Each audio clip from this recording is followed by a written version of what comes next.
Can we get the, okay. You're live. It is 6 p.m. and we're calling to order the Albemarle County Planning Commission for June 23rd, 2026. As always, the public can access and participate in the meeting through information posted in the Albemarle County website, specifically on the Planning Commission homepage and the Albemarle County calendar. During the meeting, there will be the opportunity for the public comment on specific agenda items where input is invited. Madam Clerk, can we have the roll to get quorum, please? Yes. Ms. King, Here. Ms. Firehawk, Here. Mr. Carazana, Here. Mr. Claiborne, Here. Mr. Murray, Here. Mr. Moore, Here. Ms. Brown. Here. Thank you. All right, we've established quorum. At this time, if there's anyone in the public that would like to speak to matters that are not on the agenda today, they can come forward. I don't have anyone online. Okay, seeing none. We'll move on to the consent agenda. Is there any commissioner that would like to pull an item from the consent agenda for further consideration? Hearing none, do I have a motion? So moved. Second. Who seconded? I'm sorry. Corey. Commissioner Claiborne.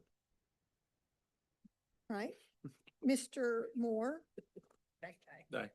Ms. Brown, Aye. Mr. Murray, Aye. Mr. Carazana, Aye. Mr. Claiborne, Aye. Ms. Firehawk, Aye. Ms. King. Aye. Thank you. On to the public hearing for SP 2025-9, James River Runner Special Use Permit, bless you, amendment.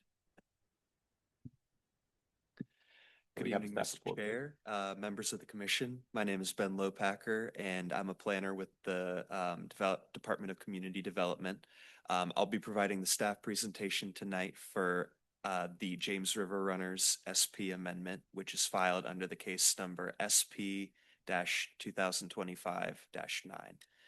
As you can see on this map, the proposal for the special use permit amendment is located at the end of Hatton Ferry Road along the James River in the southern portion of the county. Some specifics of the proposal entail amending the existing special use permit for the property to expand primitive camping onto a portion of TMP 136-13C, which is shown on the slide. The parcel is zoned rural areas and is designated rural areas on the AC 44 comprehensive plan. The property is currently occupied by the boating, canoe, livery, and recreational activities use, which has been active since the 1970s, with the original special use permit being approved in 1978, which allowed for up to 9 primitive campsites. In 2018, an additional special use permit approved 5 additional campsites, bringing the total operated by James River Runners to 14 campsites. With this proposal, the applicant is seeking to amend the existing special use permit to allow an additional 6 primitive campsites, creating a total of 20 primitive campsites on the site. Here's a look at the applicant's conceptual plan, which shows the 6 new campsites kind of on the eastern edge of the property. The sites shown are specifically envelopes. There wouldn't be any permanent structures that would be proposed within these campsites.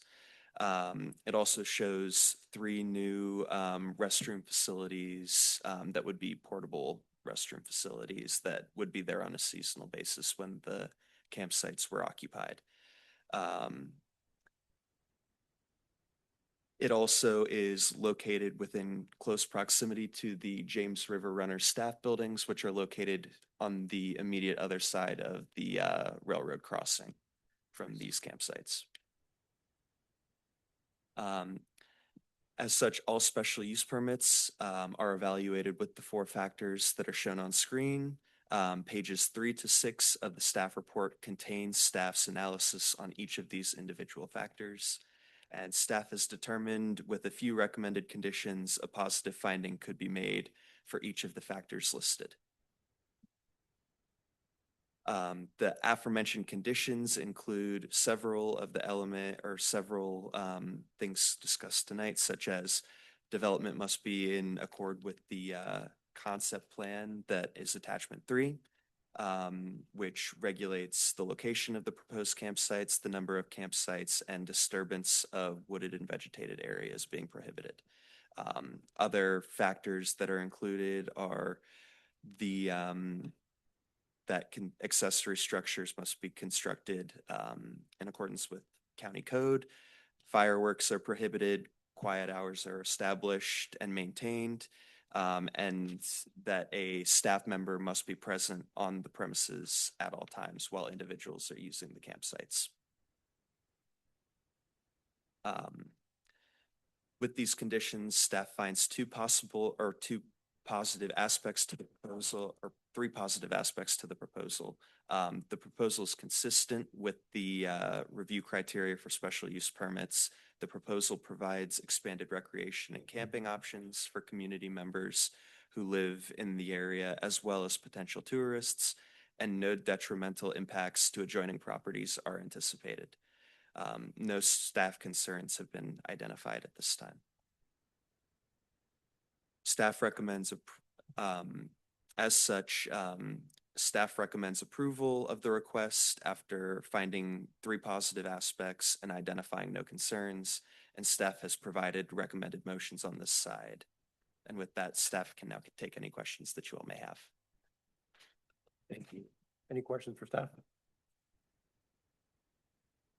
So if you could go back to slide 5, please. Okay, on item number 2, accessory structures within the floodplain were constructed and secured in accordance with County Code 1830 or 315. Could you go into a little bit more detail about how the requirements that we have for securing structures in the floodplain and what that might look like for, let's say, bathroom facilities or other structures that might be put in? Yes, so the only structures that there would be no permanent structures proposed under this special use permit. The temporary restroom facilities would have to meet all applicable building codes in order to, prior to operation and installation of those, including meeting the regulations that are listed in the building code for how those must be secured, especially within the floodplain. So once those are installed, the building officials would be regulating that. Do we have someone present who can speak to what securing those structures looks like? The applicant is present, so they might be able to provide some information on how those would be installed. Yeah, I know the applicant has mentioned that they would potentially be able to answer any questions should you all have some, but it would be as listed in County Code 1830 315 that would regulate it.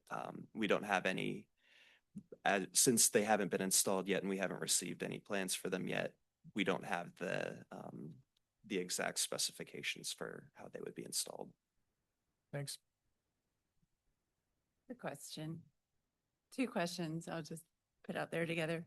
One is, I'm just wondering what the surface of the access path is, and if access path is the surface, and if you foresee any impacts to the riparian zone around from that vehicular access. My second question is whether staff members are currently required to be on site, and if not, would that be a hardship as a requirement for these additional campsites? Yes, so on the concept plan, they do already show primary access that would run right to the campsites. This wouldn't be a permanent improvement.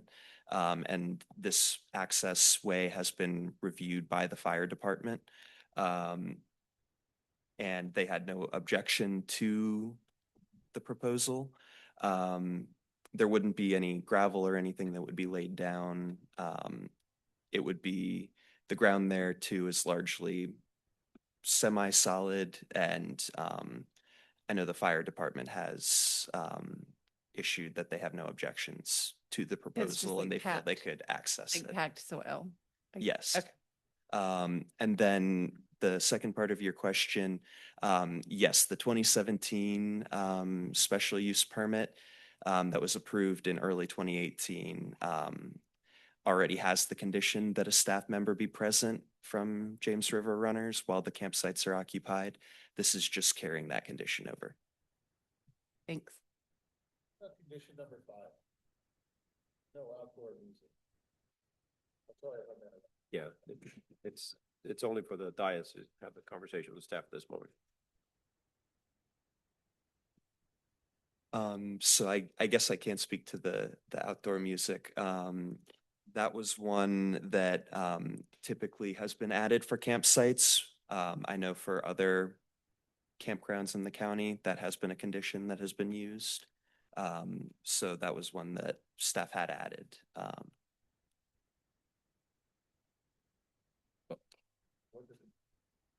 Sure. Maybe, I would like to, that was actually my question. It was more about, can you define outdoor music as it's used in this context? Is that a little Bluetooth speaker at an individual site I can't use, or just wondering if you had any more clarity, that would be very helpful. That was my one question on that. It would be larger speakers, so sort of like what you see for smaller concerts, So maybe festivals, that, stuff like that. so maybe that's a clarification that could be put into the Yes, sir. condition. Okay.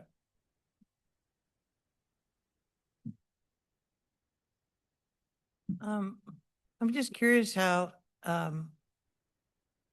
this seems that there would be no disturbance of woody vegetation. It's in the existing riparian buffer that would be covered by the buffer ordinance. The entire site is actually inside the buffer protection ordinance area. And so if you know basics of trees, if you stop mowing around there, trees will sprout up. So they're prohibiting the growing of trees by consistently mowing it. Now they have parking in that overflow field, but they park on the grass, but now we're saying it's okay to continue to disturb the area right next to the river, which is the area of sort of greatest impact. And so I'm just curious why staff is just kind of saying, no disturbance is happening. I mean, I understand, like, maybe they're not cutting down a tree that's there in order to get their campsite in. There would be no there would be no permanent structures constructed as part of this proposal either. That's tends to be how disturbance is defined regarding mowing. Okay. That's not necessarily something that staff regulates from the planning or from planning. We don't typically have the ability to regulate whether applicants are able to, or whether we don't necessarily regulate mowing of sites Right. in terms. Don't they have to of- put out pad sites for the tents, or they're literally so primitive, they're not doing pad sites? There would be no pad sites. It would be just. Be tucked in the tent on trees? ground. Yes, ma'am. No trees would be removed. It would be akin to just getting a tent from a sporting goods store and just placing it on the ground. Yeah, I'm reading the buffer ordinance and interpreting it differently than you are, but that's okay for now. We'll just leave it at that. Any other questions? Commissioner? Mine was just, again, echoing the fifth recommendation about outdoor music, partly as an outdoor music enthusiast, but also just because we already have a sort of comprehensive zoning code around how many decibels at the edge of a property. And I just didn't know if we needed the number 5 in addition to the thing that already exists. So I think that's something that we can look on, but we are trying to be consistent with Yeah.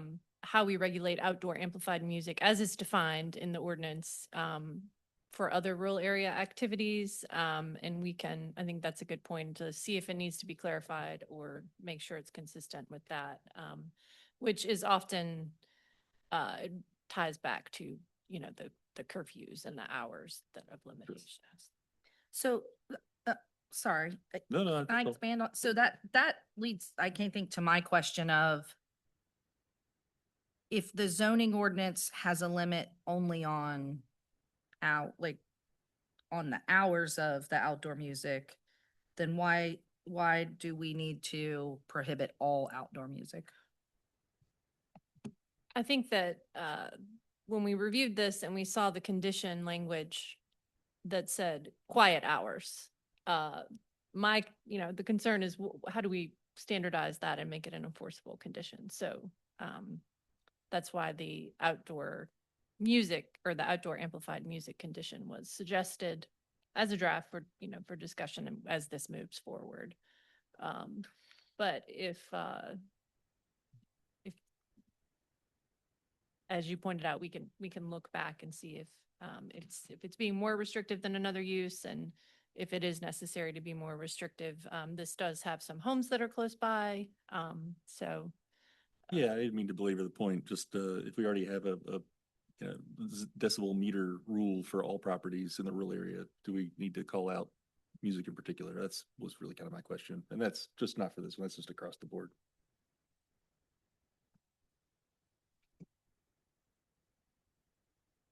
Questions for staff? Well, I mean, would it be helpful, my question would be, would it be helpful for other commissioners to maybe hear a little bit more about what the actual zoning decimal rule is? Like, if we remove outdoor music is prohibited, what would be the regulation? Do we know? I mean, I don't know that off the top. Oh, of my yeah, head. I think, if memory serves, it's, 60 decibels daytime, 55 decibels at night as measured on the edge of the property. But I could be Sounds right. mistaken. Thank you.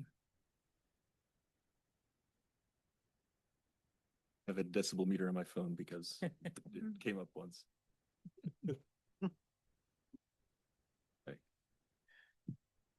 Right, if there's no other questions from staff, we'll ask the applicant if he would like to come up and address the commission. You don't have to. You don't have to. That's perfectly fine. Right? You guys have any specific question for the applicant? I do. Would the applicant like to come up and answer a couple questions from the commission? Thank you. Please just state your name. My name's Tom Paquette. Thank you. Yes, okay, so for starters, could you characterize, so it was said there's going to be no permanent structures and we talked about the vegetative buffer there. So, from my experience of other primitive sites in the national forest, a lot of those sites are denuded, they end up with bare soil there where the tents are. Is that what we're talking about here? No, it's basically just grass fields where people come and park their cars and set up their tents. Okay, so what we're not seeing here is there's grass underneath these trees, right? Right. There's grass throughout that.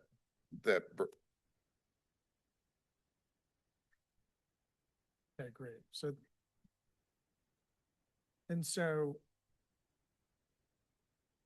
now is things like firewood going to be provided? Firewood's provided, yes, sir. Okay, so they're not going to be foraging No. firewood from those areas.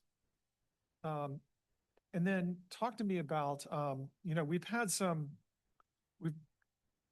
issues in the past. I mean, we approved some sites along the river for Misty Mountain.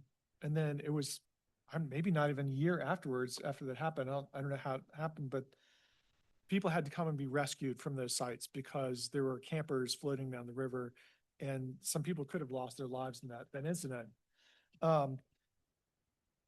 What is your rescue plan for if there is a flood? What do you do when there is, for example, weather warnings about flooding? Do you prohibit camping? How do you manage the safety on these sites? Yeah, sure. No, that's a totally fair question. So in order to camp at our site, you have to book a water activity because we're a livery and not a campground.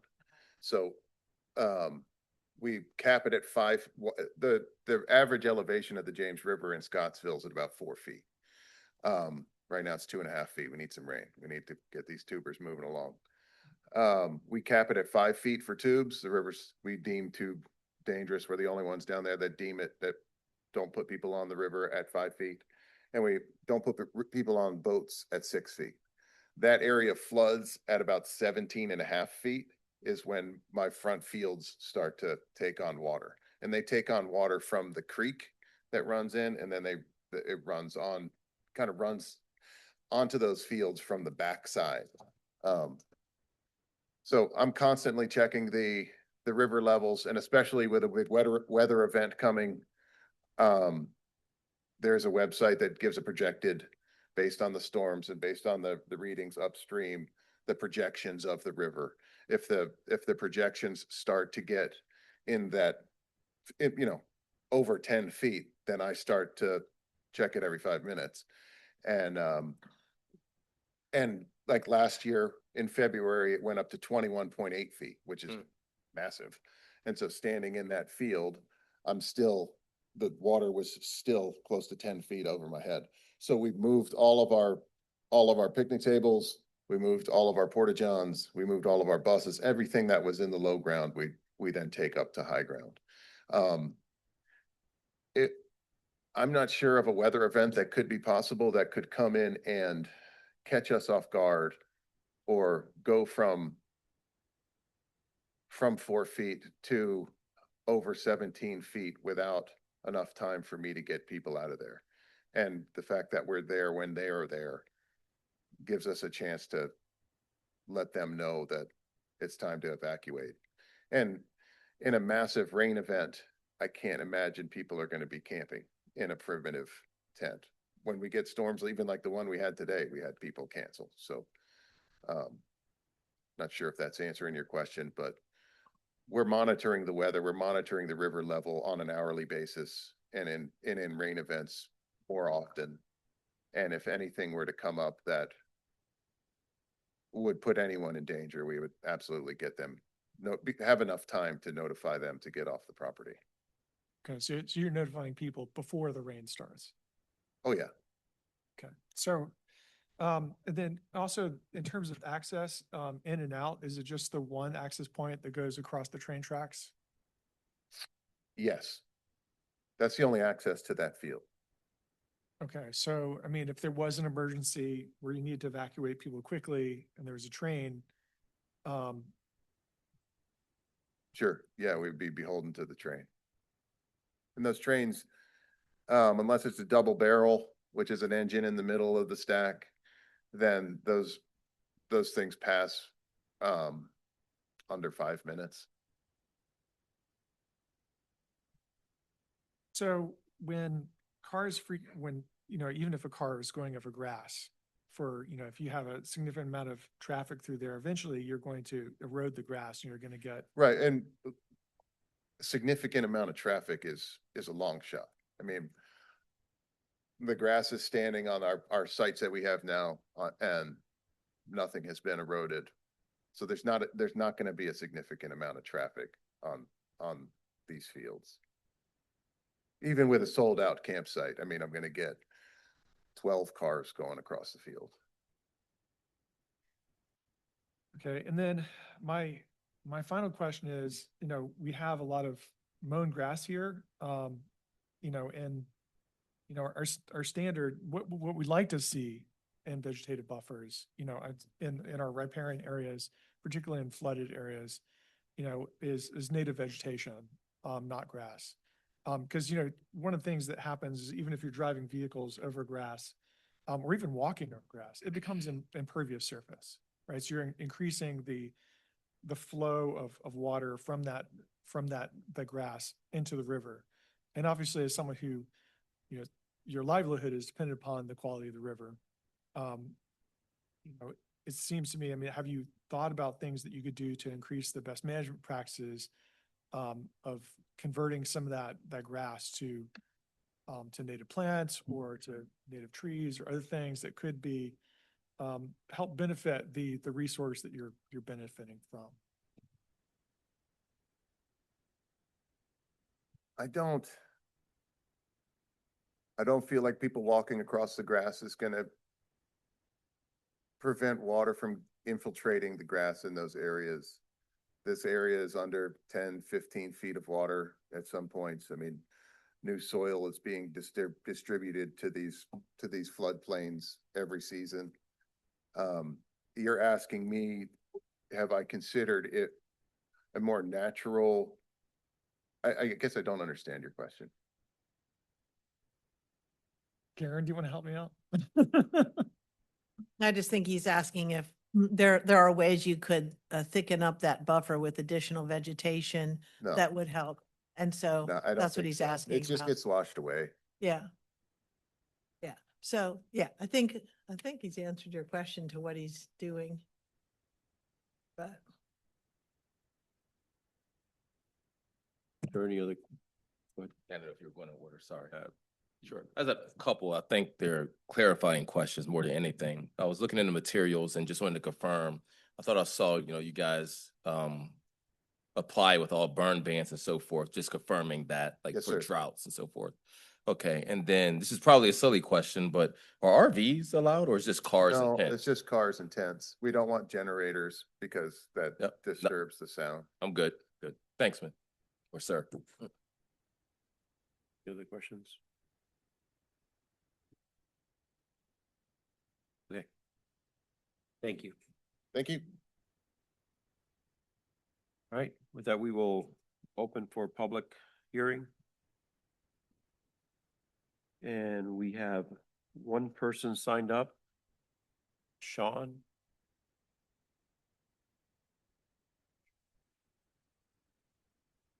I only have one person signed up right now. So, and just reminder that you have 3 minutes. And when you go from green to yellow, you have 1 minute. Please state your name and your magisterial district, please. Okay, hi. My name is Sean Cosette. I live on Langhorne Road in Scottsville between Route 20 and 6. So I'm going off topic a little bit, but it does relate to this gentleman's request to add camping sites to um, James River Runners. So I live definitely on a small historic farm in Scottsville. And I live on the way. A lot of people on the weekends, we see them with their tubes and their kayaks going to enjoy the river, which we're very excited about. Scottsville is a beautiful part of the county. And it's a cherished part of the county and one that's pretty unique and pretty, I think it's what attracted us when we moved there over 20 years ago was how beautiful it was and how it hadn't changed as opposed to Keswick or the western part of the county. And it felt really rural and real. And so I 100% support adding to tourism that already exists on the river.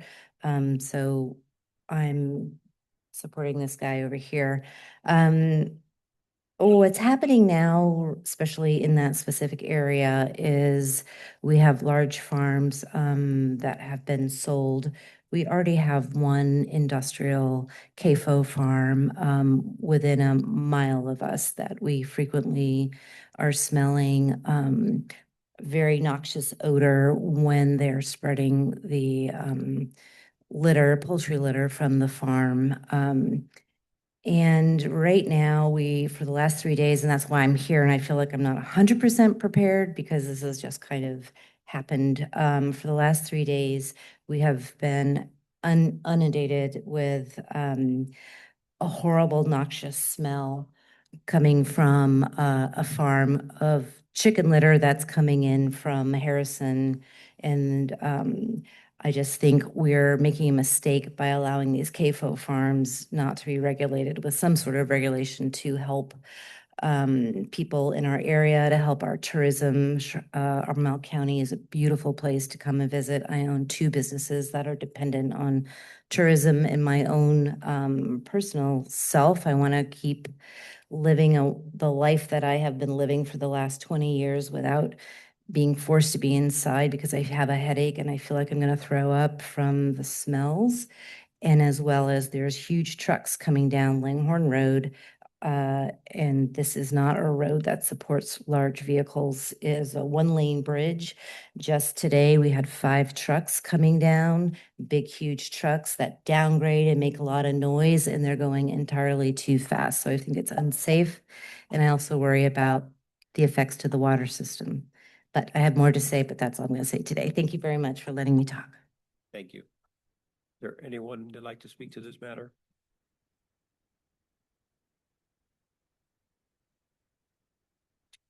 State your name and magisterial district. Sean Rubin, live at 9969 Hatton Ferry Road, otherwise known as, what is it, 13617A and 13617F, up there. So actually, been very impressed with Tom as a neighbor. They've been, since taking over the company, have done a really good job of actually engaging the community. I think he has all our phone numbers, so it's actually nothing to sort of stop any of this. What I will say is that the county needs to resume trash pickup down there immediately. I think y'all had trash pickup was until with the ferry, right? There was. It just. Yeah. We can't get the recording just- from. Oh, I'm sorry. You really need to address the. Okay, I apologize. There was trash pickup around the time when the ferry was running, and I think that there may have been a misconception that because the ferry was not going to be running anymore, that somehow there was going to actually be less people going down there and it wasn't worth bothering with the trash pickup. It's actually probably the opposite. The ferry was kind of in the way. So now you have way more people going down there to swim, including my family. I mean, virtually every evening when the weather is good in the summer, like we'll be down there swimming or kind of walking up and down the river. What is going on is that the trash that people cannot throw out in a reasonable spot down there is winding up in, well, on my property and on my neighbor's property. And so I'm, trying to throw something out to get the mail with my dog, and I've got to pull her away from biohazard stuff. I don't know. It's just things that I need to go get gloves in order to pick up. So effectively, the county's not doing it, and it's sort of falling to private citizens. And other people's trash is dangerous.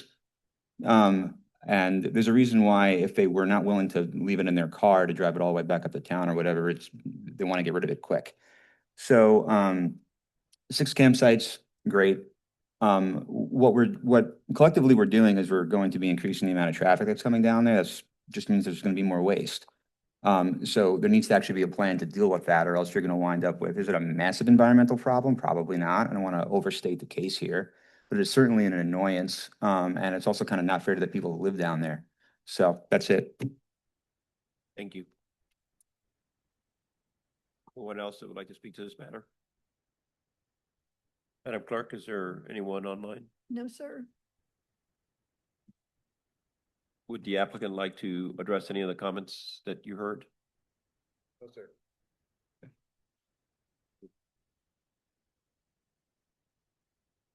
Would the applicant come up to answer a question from the commission, please? Just asking, could you talk a little bit about what was just said and your materials that says trash pickup is daily? Could you speak to, does that remain the case with the added? Sure, yeah. traffic? Albemarle has said we are no longer picking up the trash at Hatton. They said that 4 or 5 years ago. And then they said it just this year that they're no longer picking up the trash at Warren, which there's nothing I can do. If you guys are saying you're not gonna pick it up, then I'll pick it up. Because I want the place to look nice. It matters to me. It matters to my business. It matters to my neighbors that the place doesn't look like garbage every morning. I pick up someone else's trash and it's a bummer, but kind of is what it To is. clarify, the boat landing, the ferry landing, and the Warren landing are public property, not his. No, Right? that's not true. No? The Hatton Ferry is VDOT's property. It's Albemarle's property. Well, it was the state's property, and then it went to Albemarle's, and now it's Albemarle's Historic Society's property. Right, but what I mean is, it's not your property, The actual landing. Not this one, no, but Correct. the Warren landing is my property. Okay, so all, But everybody thinks it's public property, but it's our property. okay, so where they, drive the people up and put them in the river, the Warren Ferry, that is your property. Yes, ma'am. So the county has said, we're not coming there to pick up trash. No. You handle Yes. trash there. But at the Hatton Ferry, which is in essence, public property of some kind, it belongs to the Historical Society. Yeah. People don't need your permission to go down to Hatton Correct. Ferry and get in the Correct. river. No. Anyone can do that. That's a public access. And so the trash is not from your campers, it's from the public. Correct. And so it might also be from some of your users, Sure. but at some point in time, the county was responsible for doing, what did they do? Like somebody came and picked up things? Yeah, they would come in and weed eat and pick up the trash. And there would be a big barrel trash can and they would empty Yeah. that. Thank you. And that's been removed from Haddon for 4 or 5 years and from Warren as of this beginning of this summer. Okay, thank you.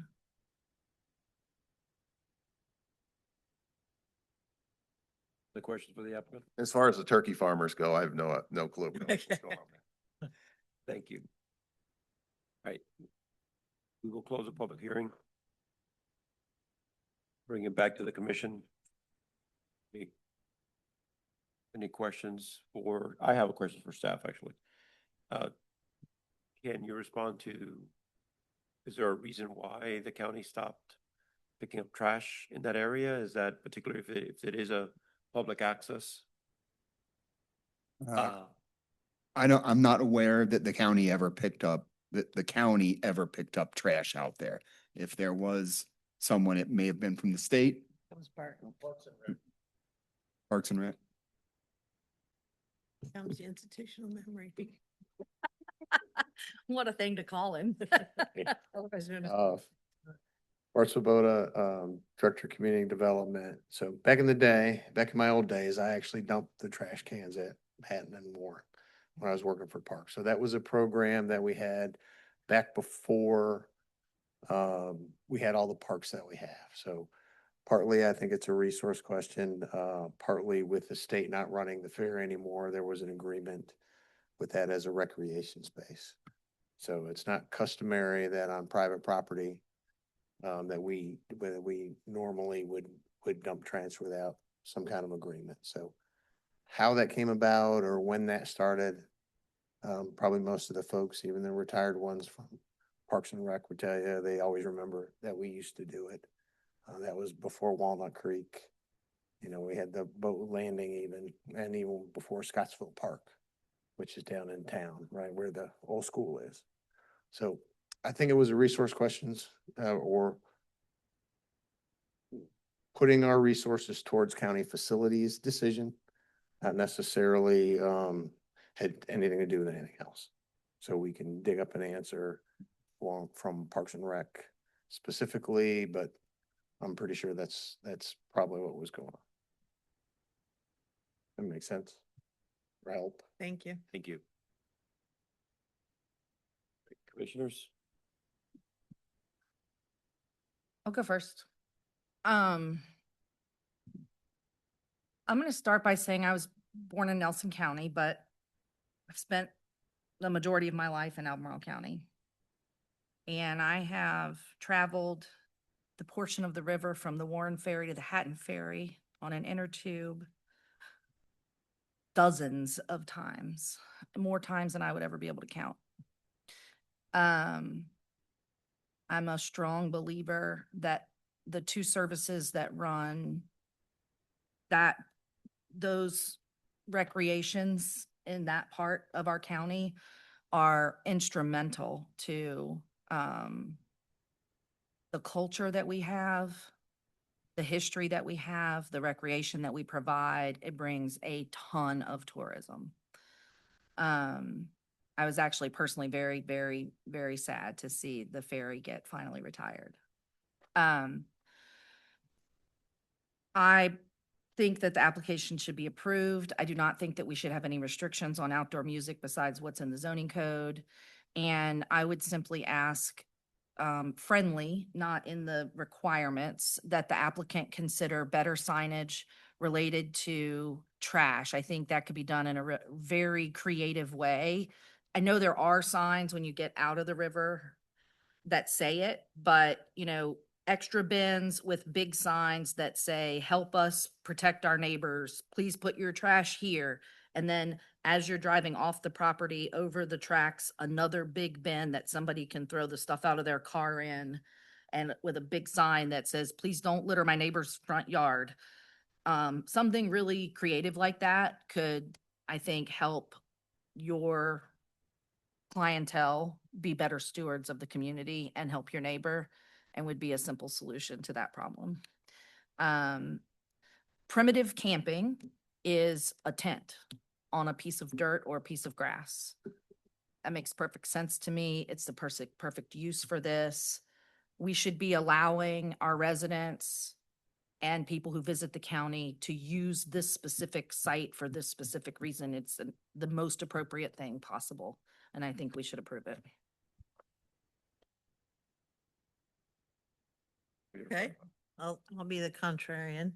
I think James River Runners is a great company. You do a great service, and you take pretty good care of the area. I've certainly been there many times.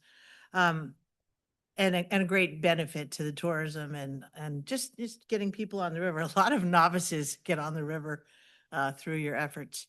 My heartburn is in, I will say, I've been on the commission for 400 years now. And I'm kidding, but I voted for this the first time they wanted to have camping on the river. So in my mind, that was, okay, I don't like this location because it is in a flood zone. It is also in the buffer protection zone that we should be reforesting rather than mowing, because yes, you will not cut down any trees, but you'll also prevent them from growing. I sympathize. I live in a parcel, my entire parcel's in the flood area. That's where I live. I live in the flood zone, but I live in a structure that was built hundreds of years ago. The point is that I don't see why we should, with just having adopted the buffer protection ordinance, that we should be facilitating the continued keeping clear of vegetation on this stream bank right where, the most impact would happen to the river. In other words, yes, I understand that tent camping is a light footprint. It's not a change from what. It's not a change, but it's continuing to keep it in a state that is not in a healthy state for the river. But that's not a part of the buffer zone. This is in the buffer protection ordinance zone. Whatever you are doing currently on your land, in I the understand. thing I is allowed. completely understand. This is not a difference. I completely understand that, but I don't think we should be facilitating campsites in the buffer zone. And so I'm leaning against this. Again, I voted for it the first time because I thought it was contained, and now it seems to be expanding. And so I'm kind of just drawing a line in the sand. Some camping, okay, because they want to enjoy the river, but I don't want to keep expanding that use in this zone. So I think let other people talk. Yeah, I and think we. we can come back. Thank you, Mr. Chairman. I have a couple of thoughts. I think overall, I'm certainly supportive of this. Listening to the various perspectives is always healthy and helpful for me. I would say in this particular instance, I'd hate to look in the existing use and how it's being used and then cap an entrepreneur's growth within that same stretch, right? So I think it is a case-by-case basis. I do want us to talk a little bit more about the sound piece. Not sure if I think it needs more clarity, right? That's what I'm looking for. I don't think I'm in favor of no outdoor music, but this is also sensitive to, there's another locality right across the river where they don't have a say-so, right? And I don't know where those residences are in Buckingham as it relates to this. And some people say, doesn't matter, it's not your county, it doesn't matter. But I do think just being a good neighbor is something to talk about, right? And so I don't know if it's the existing ordinance or, but this statement that's put in here now as a current recommendation is aligned with that. But just wanted to get some clarity on that. But overall, I am supportive and would like to see us wrestle with that piece just a little bit. So, that's it. So I don't get too down in the weeds with the this, but I mean, there's data about, how much pollution comes from turf grass and from compacted soils, 100 to 500 pounds of sediment per acre per year, depending on soil compaction slope, and so forth. So, if this was, if we were thinking about this as a residential use and the requirements that we place upon there, we wouldn't allow a road to go through the stream buffer. We wouldn't allow, we may have some requirements, some revegetation requirements in these areas. So I think to the degree that this is creating impervious surface, and that is objectively true. Whether you put gravel on it or not, scientifically speaking, you can, as someone who's spent, a long time on the Soil Water Conservation District, and you spend a lot of time looking at the Bay model. When you drive a car over turf grass, you are creating impervious surface where water does not infiltrate. I would at a minimum like to see some kind of some kind of repair, something, to mitigate that impervious surface that's being created, whether it's tree planting or native grasses or wildflowers or something. I mean, this is currently under, it looks like this is currently under land use, this property. They could very easily apply for EQIP. They could get that paid for, to install something, so there are programs that apply. What's EQIP? So EQIP is a program that's it's a federal program that Under helps pay USDA. under the USDA that, that helps pay people to do things like establishing quail habitat or pollinator habitat, or take non-productive agricultural lands out of production. And so they get annual payments for doing that. And then also there's cost share for implementing the practice in the first place. And that's all done with assistance through the Soil and Water Conservation District and NRCS and other agencies. But I think, So I guess I'm not understanding, what is your concern with runoff in this exact location? So the fact that it's going to be impervious. correct. So, but it is literally like 20 feet from the river. So if Yeah, it's, so that's exactly the problem. if it's pervious, then the water's gonna go down into the soil, right? And then come out in the river. Well, so But if it's impervious, it's going to run off the bank into the river. that is correct. So I don't want to turn this into a whole soil science lecture. I don't either, but it's camping. We're not building a Okay, road so- and we're not building they're not asking to build a residential neighborhood.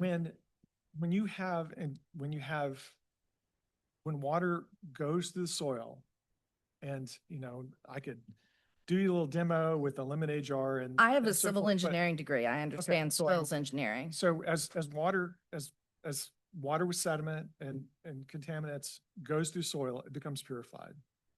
And you don't actually need all that much soil to flow through to actually purify water. When water is flowing along the surface, it picks up contaminants on its way.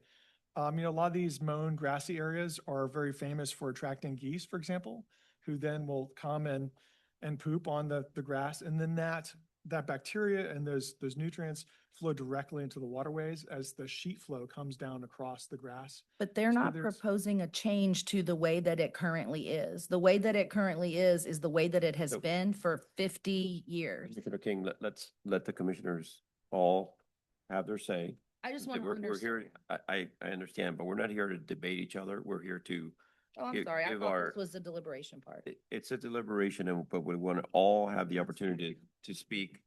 Get We'll to come it, back then if come there's, back. if there's, I yeah. apologize.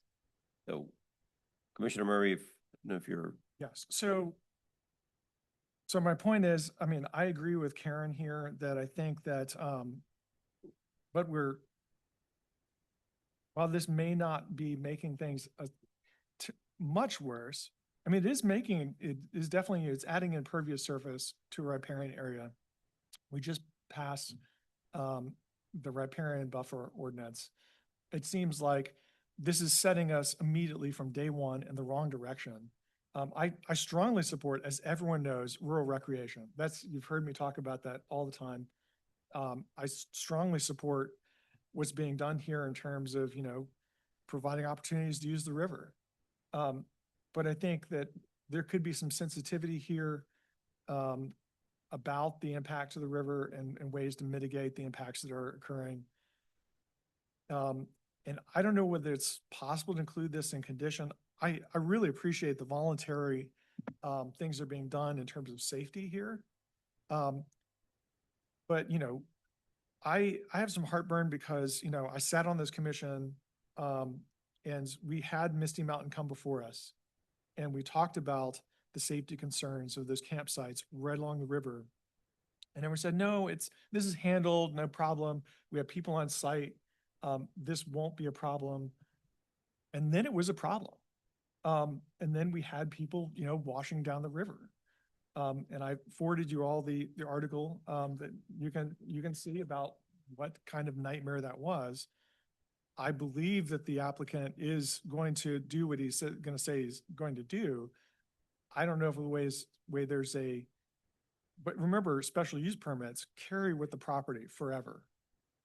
So just because you're doing, the applicant is doing what he's being a responsible person, who's to say the next person in 25 years is going to do that, or 50 years, right?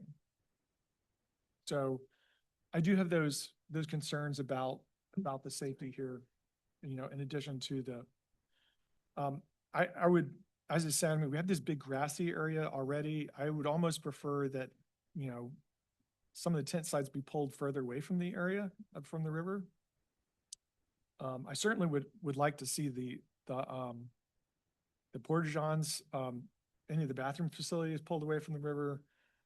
I do have concerns, it only takes 3 inches of water to, take a 1,000-pound vehicle and wash it away. What's it going to do to a porta-john? Oh, and then, Porta-johns have ended up in the river from various uses along the James. yeah. So, I mean, once again, I'm glad that that the applicant, the moment there's a sign of rain, is going out there and pulling those porta-johns back away from the river. That's great. Will the next person that inherits this business or that, gets this property 25, 30, 50 years, are they going to do that? Or have we embedded a use in here that, could be disastrous? Thank you. Commissioner Moore? Yeah, I don't even know why we're here, honestly. I thought this would just be handled by staff. We got 14 tents now. Dude wants to put maybe up to 20. I don't care if there's 30. I don't care if there's 35. Like, it's fine. I thought we'd be out of here in 10 minutes, but we're not. Okay, I'm supportive. The only thing that I did wonder about was kind of like the Misty Mountain campground situation, but then we heard from the applicant really clearly that because it's a livery, there's not going to be campers when the river's above 5 feet. And if it floods at 17 feet, that's a hell of a lot of time. It's not a narrow mountain pass. That's a big river, and so it'll take a long time to go from 5 to over 17. And nobody's gonna be camping there when it's at 17. So I've got no concerns about this, and I also think about like my own times going to not this particular riverside campground, but others where I set up a tent with my dad and it was great. We listened to the water and we did some canoeing the next day. And like, it's just a lovely thing to have in our backyard. And it's not just the sentiment, but it's also like a dude running a good small business. I got no problem with it. Commissioner Brown? I was initially hesitant about supporting disturbance in the riparian zone, but primitive camping has a pretty small footprint. And I think by increasing access to, this small number of people during a limited amount of the year, the upside of that, which helps people access one of our best natural resources, helps them increase their appreciation, and maybe inspire some stewardship for the river, far outweighs what detrimental effects I think could happen just by these primitive campsites.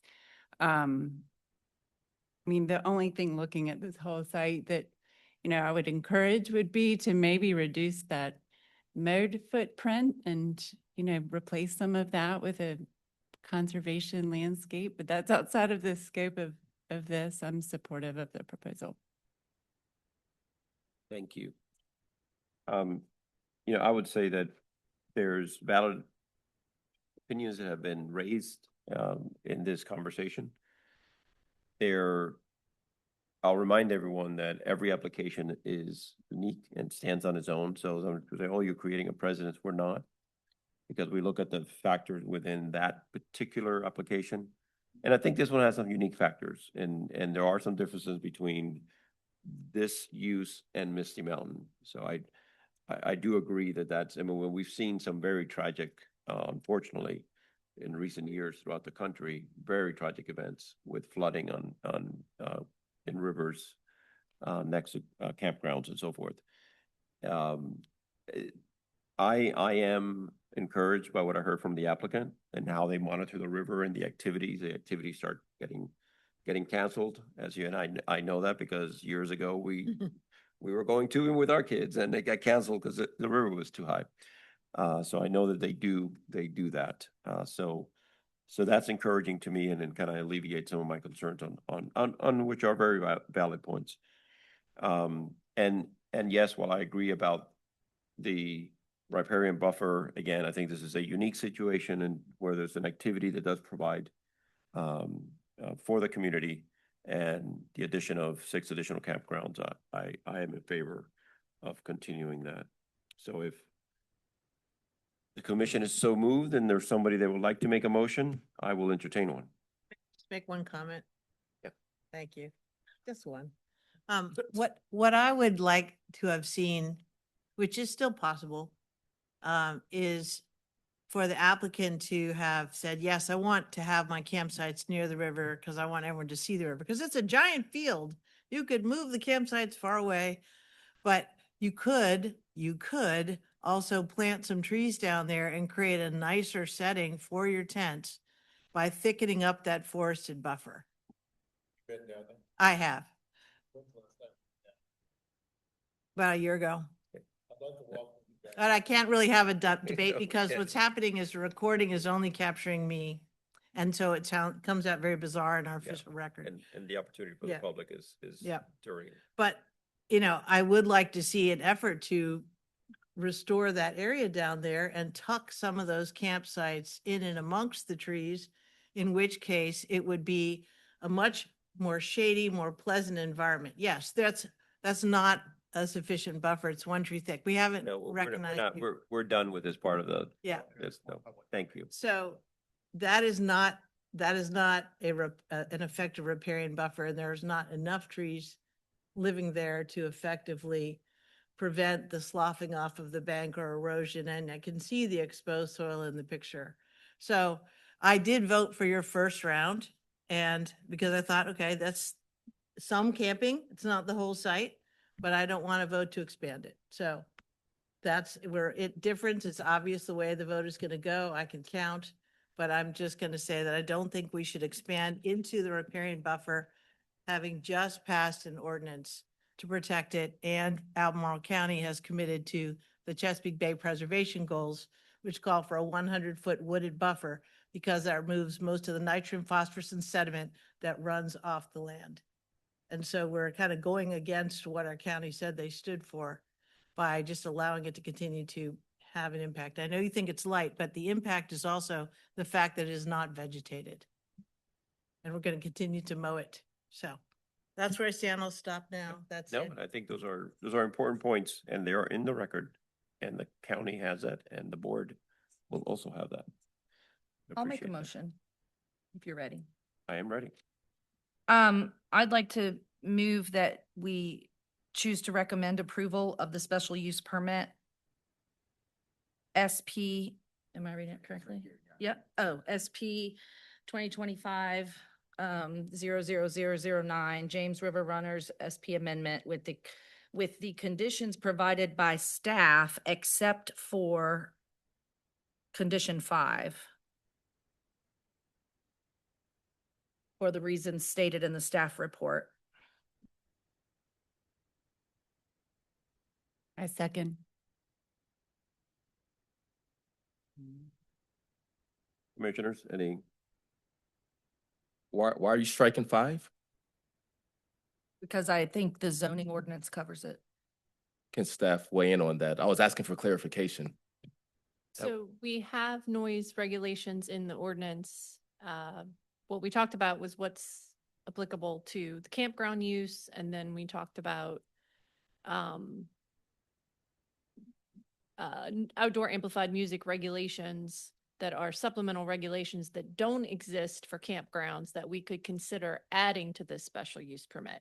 So either we are not conditioning noise altogether or having additional regulations on noise like we do for farm wineries, breweries, distilleries, and agricultural operations events. That's where we were headed with this condition. We can have no additional conditions like we would for those other uses.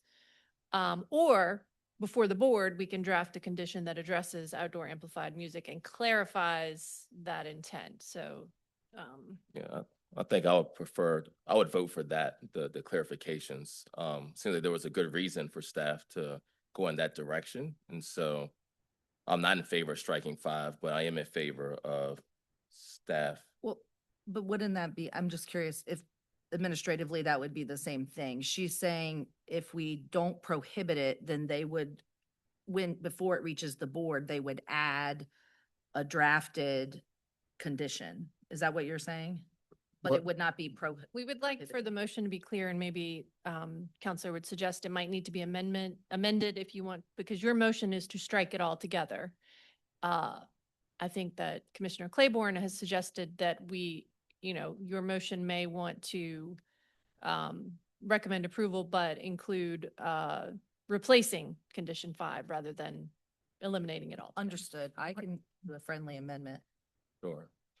So if Commissioner King wants to make an amendment to her original motion to clarify that the commission would like staff to review and modify and clarify its recommendations as it relates to prohibition of outdoor music, that would work.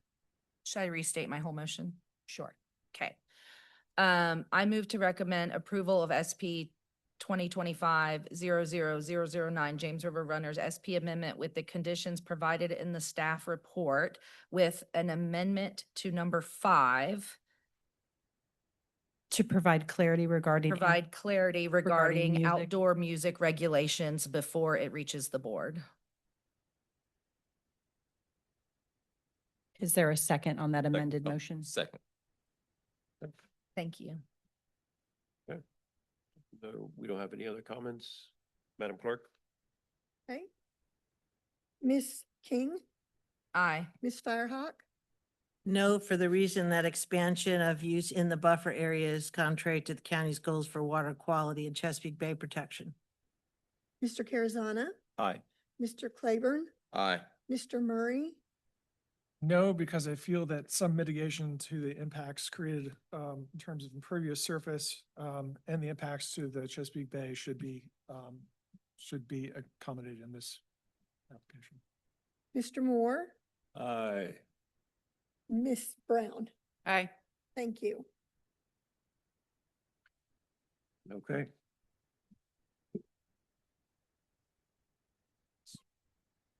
So we are moving on to committee reports. Thank you all. Thank you. Any committee reports? Yes. Go ahead. All right, I'll just be really quick because it's like the continuation. The Historic Preservation Committee did meet. That's always worthy. And they are working hard on putting together the draft historic sign program so that people can recommend signs, the historic signs for events or places that are important to the county. They will then take that draft program to the Board of Supervisors and request the supervisors provide funding. So we currently don't have funding for expanding our historic signs around the county, but we hope that the board will create this as an ongoing program. So they're probably going to finish up that in the next month or so and be ready to schedule something for the Board of Supervisors to consider. Thank you. Commissioner Murray. Yes, so the Crozet CAC met, we had a nice presentation by the Ravenna Water and Sewer Authority. And, of course, one of the big points of discussion was water supply, since, of course, we are still in the middle of a drought. So the question was, a lot of questions about when will our current water supply run out? So the answer right now, absent improvements, obviously, in capacity is 2045. Then it talked about some of the things they're doing in terms of water treatment to handle contaminants. And it is quite impressive. We had made the decision long ago as a county to use charcoal to treat water, as opposed to increasing the amount of chemicals that we're putting in our water. And this turned out to actually be a really great decision on our part, because now with a lot of these newer classes of chemicals they're occurring in the water, charcoal does the best job of removing those. So we're already ahead of the curve in many ways in providing high quality water. The other thing too we talked about was the water capacity that was already lost from the South Fork Reservoir. Apparently, apparently one time that had that reservoir had over 1 billion gallons of water capacity, and now that's been reduced. I don't have the exact number. I think it's about 545 million gallons.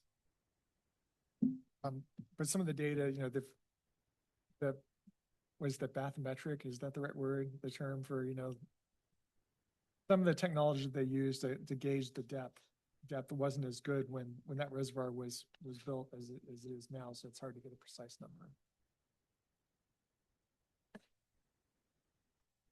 Thank you. Any other reports? One more. Okay. Busy. Oh, yeah, I had 4 meetings in a row. Like each night. The CAC met, and mostly what we had was the Fifth and Avon, sorry, I should say. Mostly what we had was an hour-and-a-half presentation by Southwood to talk about how that's going. The short answer is very well. They also referenced that they went to a national affordable housing conference, and they were sort of singled out as being unique because apparently it's very unusual to have such a high retention of mobile home park residents in the new development. And they attributed that to the fact that they did as they promised, which was to make it easy to stay on site and, where your new home was being built, but you could remain in your trailer. And if you want to move your trailer, like let's say you want to go somewhere else, you don't want to be in the new community, they also provided help to relocate your trailer for you. So anyway, it was a very long presentation. A lot of it was historical about the project, which I'm already aware of because I sat on this body when it was first came forward. So anyway, they just wanted to basically say how it was going very well, and they were able to accommodate most of the people. People who didn't stay, that was a question that came up. Why did some people not choose to locate there? There are a variety of reasons. Like I'll just give you a couple highlights. One resident said that, well, they had their lawn and garden business was really expanding and they just needed, more rural site to put all their stuff. And then other people, moved for family reasons or other things. They did modify the Southwood development plan, though, to add these sort of larger storage sheds. Instead of trying to fit them in someone's yard, there's kind of a zone where they have and that's for putting your big honking lawn equipment and your giant, piece of, I don't know what equipment this is, but anyway, it's taller garages than a normal garage would be. So they kind of created those unique structures that they designed so that people can have their business, go to their equipment shed and then get all their gear and head out. They lost a little bit of park space in doing that because these structures are kind of large. So that was essentially that update. And then the update I provided was about the board's adoption of the buffer protection ordinance. So I gave them all the details on that. So that's what we did, and all were had by a good time. I think that's a great, it's great to hear about that project, and it's a great example of truly affordable housing in our community. So I hope we can see more projects like that in the future. Here, here. Okay, so Board of Supervisors from June 17th, Mr. McDermott. Yes, thank you. So a couple of the really important things that happened there at the Board of Supervisors last week, as Mr. Sabota mentioned, he is now our Director of Community Development. The board approved him. So we have a new leader. Here. Yes. Coming up here, man. Coming up here. Each. No, just kidding. Oh, congratulations. Yeah. So that was good news. And then also congratulations to you all because you got a raise. They approved a $150 a year raise in the planning commissioner's salary. Thank So, you. What a blessing. yeah, Thank you. exactly. Common. Thank you. But beyond that, we also did do the Ag Forestal District, came before the board for public hearing. That included the one removal, which the board voted to approve, and the two additions. Those came before you just about a month and a half ago, if you recall, all approved. And then as Commissioner Firehawk mentioned, the riparian buffer protection standards was approved at the Board of Supervisors on the 17th. So there were a couple other consent items, including the smart scale applications. They approved those 8 applications that the county and the MPO are submitting for projects within the county. And I think that was really it that would be of interest to the Planning Commission, unless you have any questions. Question. And I know that we have a couple of items under new business. Madam. You want me to go first? Yeah. Okay, Go great. So one item is that our next meeting, which was scheduled for July 14th, the items that we had planned for that meeting were pulled. And so we no longer have anything for that meeting. So we would like the Planning Commission to approve a motion to cancel the July 14th Planning Commission meeting. So move. Do we have a motion? Oh, did She just did. Okay. Second. Second. Madam Clerk. Okay. Ms. Brown, Aye. Mr. Moore, Aye. Mr. Murray, Aye. Mr. Claiborne, Aye. Mr. Carazana, Aye. Ms. Firehawk, Aye. and Ms. King. Aye. Thank you. Thank you. And then just a reminder, so that means that the next Planning Commission meeting will be July 28th. I know we have at least one absence. I was just hoping to make sure that we were going to be able to have a quorum. I didn't want to know if anybody else had issues that they might not be able to make the July 28th meeting. So the 28th, that's when there's the Planning Commissioner Planning training. Commission retreat in Danville. Yeah. So was there any other commissioner that was interested in attending? Oh, so That- I have a question then, and I haven't looked up the details. Karen, maybe you can help me. Is it a one-day thing? The conference is multi-day, and then there's a track for planning commissioners. And Okay. that kind of goes multiple, but you could just do one day of that, for example. If Okay. you don't want to stay over. Okay. So my answer is I haven't decided. And we were I asking, need to look at the dates, but I am very It's- interested in it. Yeah, it's the Monday, Tuesday, and Wednesday. I believe it ends at around noon on Wednesday. Okay. Could you let me know if you decide? Yes, I can Go for- decide tonight once I look at the calendar. I'm going, of course, because it's a fun time. I will not That's be you. be there on the 28th due to family vacation. You cannot make the I'll 28th. make the 28th.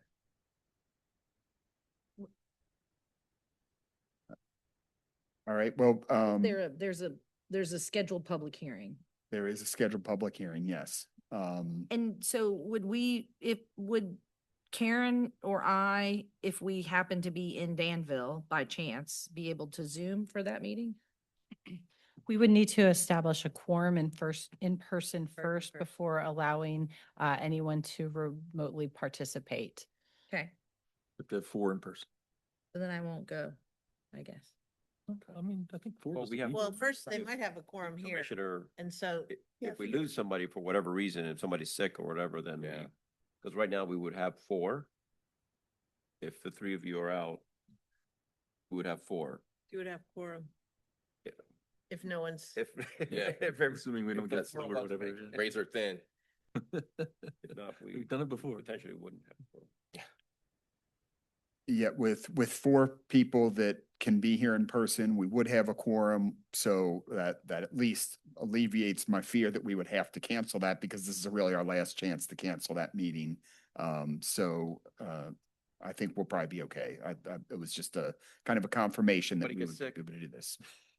Be all right. And just to let remind the commission that if something comes up and on the day of the 28th, we do not have a quorum, there would still be a meeting. We would take roll, establish there's not a quorum, and then the meeting would automatically be adjourned to the next scheduled meeting. And that would automatically continue whatever scheduled public hearing there was to the next meeting, and re-advertisement of that public hearing would not be needed because it would automatically continue due to the lack of quorum. Thank you. So theoretically, if someone was sick, Yeah, I just make. wear 3 masks, you sit right there, call the quorum, and then leave. So while you still come here, like, we did this not that long ago. I think Karen and I were the only ones here. Were you here with me? I mean, you weren't here with me. Someone was here with me. We didn't have a quorum, but we had to Yeah. be here. It was me and somebody else. Thank you. I think we're good then. That's Okay. all I needed. Sounds good. What else we have? Old business. Do we have any old business? Business. You have new Sorry. business. Present. I completed on Tuesday of last week the Certified Planning Commissioner Program at VCU. And I found the program to be, I want to thank, the county for providing that course. I understand, I think that none of you all have taken it. The person who's Julian, the person whose chair I am in now, had taken it and very much recommended it. I would agree with him wholeheartedly that going into it, I was optimistic that I would learn some things, but I feel like it is entirely invaluable to what we do. And strongly recommend that everyone consider taking it. There were probably 50 commissioners from across the state, or maybe 40, in this particular course. The next one is in July. I have the brochure in my bag if anybody needs to see it. And it was, there's some things that if you've done this a while, will be sort of repetitive. But the parts that were really, really eye-opening, we had a really long presentation from Housing Forward Virginia about specifically affordable housing as an example that really gave some really, really good insight into the details of how it works and what doesn't work. And there were really good discussions about things like inclusionary zoning and when it can work and when it, that's just an example. There were lots of other discussions as well. Also on the second closing day, we had a presentation from a company out of Lynchburg that handles energy, and they work a lot with data centers. So a lot of the other commissioners from around the state, right, are dealing with data center stuff way more than us. But they also provided an expert related to just energy usage in general in Virginia, in the context of what type of water and energy are these data centers going to use, but also just in like, who are the big players in the state and where's it all coming from and what does the future look like? I mean, there was so much valuable information from a state level that I think would be really, really helpful to all of us going forward when we start making decisions for the county. So I just wanted to say that like, I very, very much recommend it. And I did a poll at the end. I think it was like more than 75% of the commissioners there were required to be there by their locality. So we are one of the only localities in the state that don't require it. I'm glad to hear that. I'm registered for the one that begins in Yay, July. it was I think awesome. there are 2 days in July, and then there's in between work, and then the closing days in September. So Exactly. Yeah. looking And I purchased the books for the in-between on my Kindle, and just did it when I could, but it was really helpful. So, Was it online? Online? yeah, course so or- there's 2 days, then there's a break where you do at-home work, and then there's 2 days. And there was no final exam or anything, but well, the one I'm doing is in person in Richmond. Oh. Somehow the online one filled up, which yeah. counterintuitive. It's good. You would So think many it'd be the people other as way, yeah. possible. But like I connected with commissioners from Stafford County and, some Northern Virginia counties from Roanoke who, afterwards we texted each other, and like just stay in touch and get perspectives. One of the at-home studies was to visit another planning commission and watch their whole meeting. And so I did that for the city of Harrisonburg, and I found that to be really, really helpful as well. Thank you. Okay, old business. Actually, sort of a new business thing. I just wanted to bring up some fun with number crunching that I was doing, if you'll indulge me for a moment. Because I have sometimes talked about how, I don't think our housing supply is keeping up with the demand, right? And that's an easy statement to say, but I wanted to make sure it was true. And so I was poking around with census data, which is how I like to spend my spare time.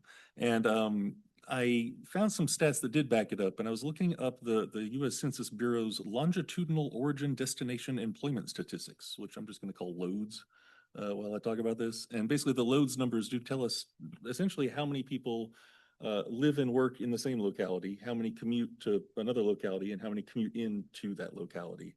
And Weldon Cooper has published this loads data for Virginia in 2014 and also in 2022.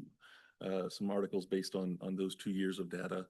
For whatever reason, the census is like several years behind on this. The most recent they even have is 2023 at this point. But it was an 8-year span from 2014 to 2022. And if you look at, and I combine Charlottesville and Albemarle because it's basically one housing market and one market, commuting market. But if you look at it, that 8-year span, we added about 9,200 working residents over that 8-year period. But we added 14,400 jobs over that period. So in other words, we added 5,200 working people more that have to commute from outlying counties. And so, there's just not the housing here that they can afford. And so they live in these outlying places. So we kind of have a number now of like how many homes we haven't added in terms of the jobs that we're adding. And it's about 650 a year, at least over that 8-year period. I don't know if the trend has continued since then. But it was it's like, oh, that's a lot of people every year for a place this size that we're not able to sort of house here, but that are working here. So I think one of the things that, And that also doesn't count retirees. oh, yeah. I think one of the things that is challenging to me is we heard, I think twice, maybe 3 times people mention baristas. And they're commuting across the mountain to come to Crozet or wherever. I don't think any of the things we do in terms of subsidies are enough to make a house affordable to a barista.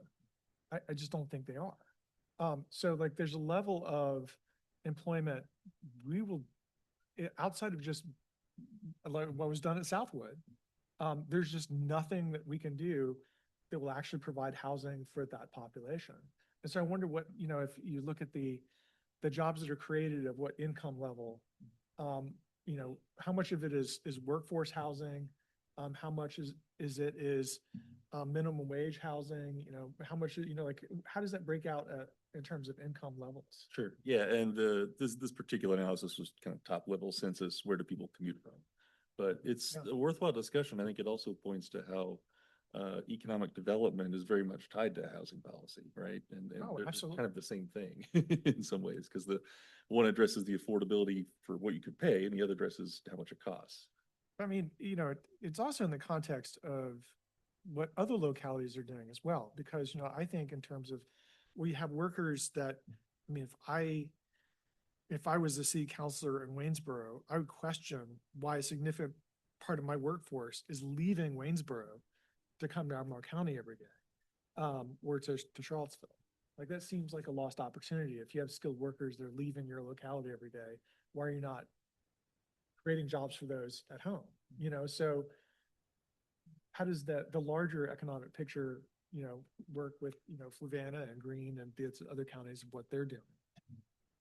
Yeah, the numbers kind of bear that. I mean, there already were, of course, a lot of people in 2014 who commuted in from those places, and we just keep increasing it more and more over time. So that was just an interesting set. The reason I bring it up, I just wondered if, I don't know who to ask or how to ask, but it feels like if the Weldon Cooper folks would join us sometime for a working session, it'd be a very rich conversation. That's actually what I was gonna say related to like the Housing Forward folks. They did speak at the last CD, I'm gonna get the acronyms wrong, you guys, but the PDJDC. TJPDC. Thank you. Um, so the person who spoke at that last year was not the person who spoke to the course. It was a different person, but this person was amazing. And the data that was shared was similar types of what you're talking about. And one of the things that I thought was really eye-opening was about that missing middle. And I have some slides here that my intention is to put some of this together to share with you guys later once I have a chance to think about it a little bit more. But the missing middle piece is that part where we can provide, like we're providing new housing, but with the current plan, which is infill only, right? Or redevelopment only at very high densities. We're only providing new housing starts of a very specific type.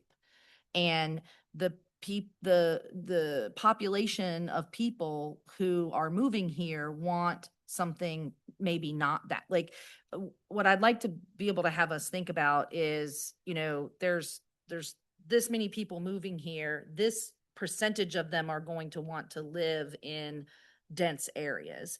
Another percentage of them are going to want broader areas. One of the examples that comes to my mind always when I think about this is a Carsbrook, right?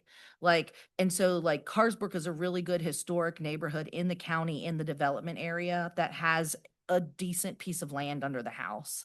And so those houses have increasingly gotten more and more expensive and will continue to skyrocket because we aren't providing any new that. And so we've got to find a way, I think, in the nearer future to find a place to put that specific product, which we have not done in a long time. So, I mean, I think the barrier there, though, is the cost of land, right? So when you look across, leaving aside even development areas and rural areas, if you look at the cost of land, like I heard some from Nelson County, I think it was actually one of the Nelson County supervisors who also did some work with tiny homes. And he was talking about he can build tiny homes in Nelson because the cost of land is less. But there's nowhere in Albemarle he can do that because it's not worth the investment to put a tiny house on a piece of land that costs over a certain dollar amount. You don't get that return back. So I think that's. I mean, that's because we make them in the rural area keep it on 2 acres. If we let them put 10 of them on 2 acres in the rural area, it would be Much more affordable. much per more unit. affordable. But we won't let them put 10 tiny houses on 2 acres in the rural area. So we're thereby restricting that. Okay, so now do we have any old business? In a way, that was old. That was old Too, business. because we've had a lot of sessions I'm of. gonna count that as old business. Items for follow-up? Hearing none. The commission is adjourned until July 28th.